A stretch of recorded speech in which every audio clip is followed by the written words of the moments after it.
हरे कृष्णा दोस्तों।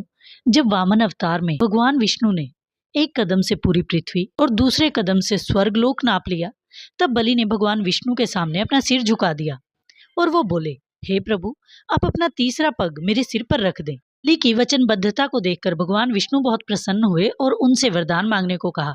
तब भगवान ने बलि को पाताल लोक का राजा नियुक्त कर दिया। तब बलि ने भगवान विष्णु से कहा, हे प्रभु, आपने मुझे पाताल का राजा बना दिया है, तो अब पृथ्वी और स्वर्ग पर मेरा कोई अधिकार नहीं होगा। इसलिए मुझ पर इतनी कृपा करें कि मुझे प्रतिदिन सुबह सबसे पहले आपके ही दर्शन हो। भगवान विष्णु ने बलि को ये वचन दे दिया और वो वामन रूप का त्याग करके विष्णु रूप में रोज सुबह बलि को दर्शन देने लगे। तो दूसरी ओर क्षीर सागर बिना विष्णु के सूना पड़ गया था। तब माँ लक्ष्मी को चिंता हुई कि भगवान विष्णु कहाँ चले गए। तब नारद मुनि ने माता लक्ष्मी को बताया कि भगवान विष्णु पाताल में बलि के द्वारपाल बने हुए हैं। तब लक्ष्मी जी पाताल में गई और उन्होंने देखा कि सच में भगवान विष्णु बलि के दरवाजे पर खड़े मिले।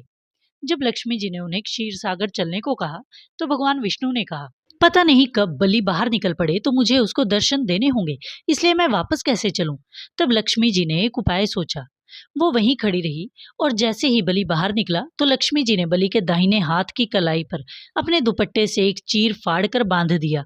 ये देखकर बलि हैरान रह गया और उसने लक्ष्मी जी से वर मांगने को कहा। तब लक्ष्मी जी ने कहा, आज मैंने आपकी कलाई पर ये रक्षा सूत्र बांधकर आपको अपना भाई बना लिया है। अब मैं अपने भाई से अपने पति की रिहाई मांग रही हूँ। भैया, अब तुम हमारे स्वामी को द्वारपाल की जिम्मेदारी से मुक्त कर दो, क्योंकि इनके बिना वैकुंठ धाम सूना पड़ा है।